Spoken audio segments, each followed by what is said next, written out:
आने वाले वक्त में क्या भारत डेवलपमेंट की ओर बढ़ेगा या फिर ऐसे ही बेकार प्रोजेक्ट्स में अपने पैसे गंवा देगा?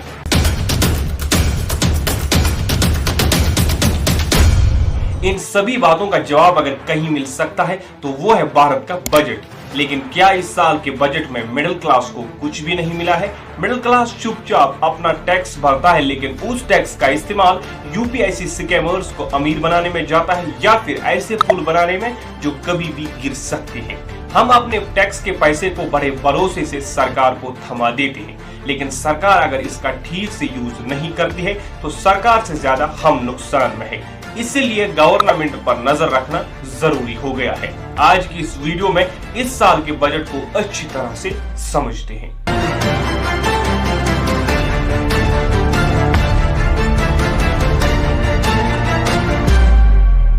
बजट जानना इंपॉर्टेंट होता है क्योंकि इससे हमें सरकार की फ्यूचर डायरेक्शन का पता चलता है। लेकिन यूपीएससी स्कैम और गिरते हुए ब्रिज को देखकर हम भारत के फ्यूचर प्लान को अच्छी तरह से समझ गए हैं। लेकिन इसके बावजूद भी बजट जानना हमारे लिए इम्पोर्टेंट है।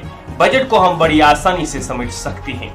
जैसे आपकी इनकम होती है वैसे ही देश का रेवेन्यू होता है। ये रेवेन्यू टैक्स से आ सकता है, जैसे income tax, GST, customs duty, और ये नॉन टैक्स रेवेन्यू भी हो सकता है। जैसे अगर सेंट्रल किसी स्टेट को लोन देता है तो उस लोन से कमाया हुआ इंटरेस्ट, जैसे इलेक्ट्रिसिटी बिल, फीस, इन सब को मिलाकर बनती है देश की इनकम। यहाँ पर फाइनेंशियल मिनिस्ट्री इन अलग अलग फैक्टर्स को कंसिडर करके ये अनुमान लगाती है कि आने वाले फाइनेंशियल ईयर में यानी 31 मार्च 2025 तक केंद्र सरकार कितना पैसा कमाएगी। यहाँ पर बात आती है एक्सपेंसेस की, यानी खर्चों की। जैसे आपके डे टू डे लाइफ में खर्चे होते हैं, जैसे इलेक्ट्रिसिटी, ग्रोसरी, बाकी वगैरह, वैसे ही देश के भी साल में दिन ब दिन खर्चे होते हैं, जैसे गवर्नमेंट एम्प्लॉयज की सैलरी, पेंशन, सब्सिडी वगैरह। इन सब को भी मैनेज करना पड़ता है। इन सब को ही देखकर बजट को प्रेजेंट किया जाता है। इस साल के बजट में फाइनेंस मिनिस्टर का कहना है कि केंद्र सरकार 31,29,200 करोड़ रुपीस कमाएगी और 48,20,512 करोड़ खर्च करेगी। लेकिन क्या भारत जितना कमाते हैं उससे ज्यादा स्पेंड करती है? लेकिन ये खर्चा हम करते कहाँ है?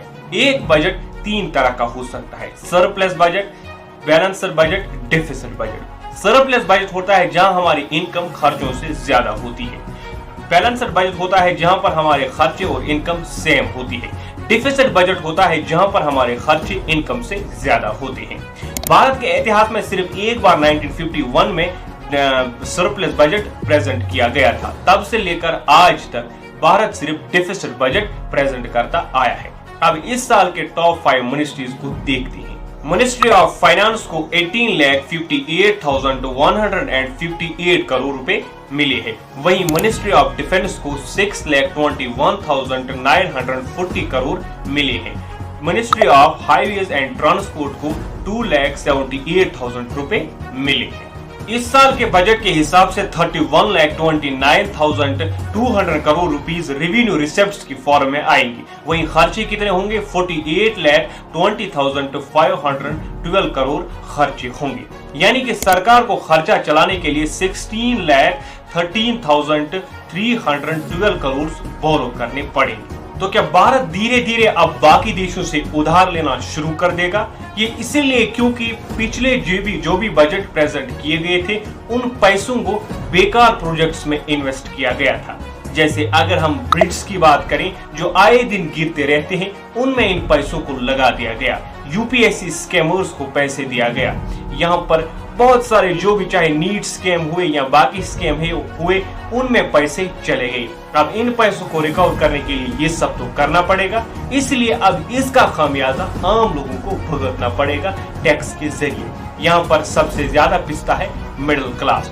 वो गरीबी से मेहनत करके मिडिल क्लास तक पहुंचता है, लेकिन सरकार उसे मिडिल क्लास के ऊपर पहुंचने ही नहीं देती है। सरकार का कहना है कि गरीबी से हम आपको मिडिल क्लास तक पहुंचा सकते हैं, लेकिन मिडिल क्लास से अपर क्लास तक हमारा आपको पहुंचाना हमारा काम नहीं है, वो आप खुद कीजिए। लेकिन जब हम खुद करने के लिए भी तैयार होते हैं तो सरकार हमें मिडिल क्लास ही रहने देती है।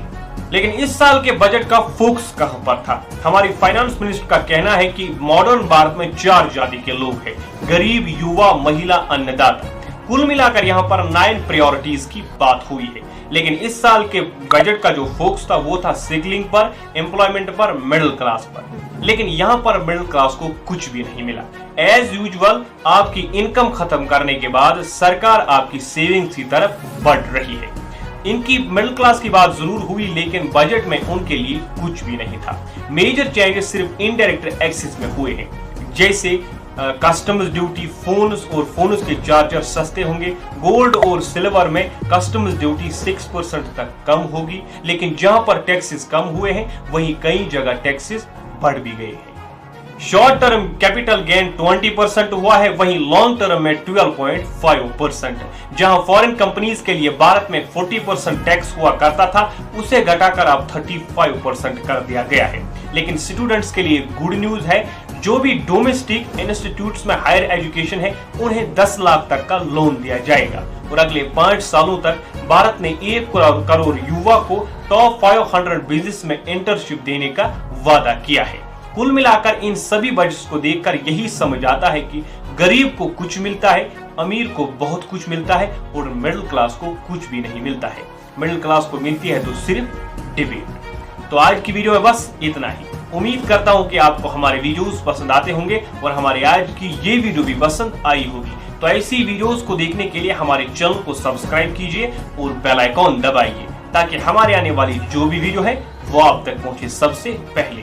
तो अगली वीडियो तक के लिए खुदा हाफिज।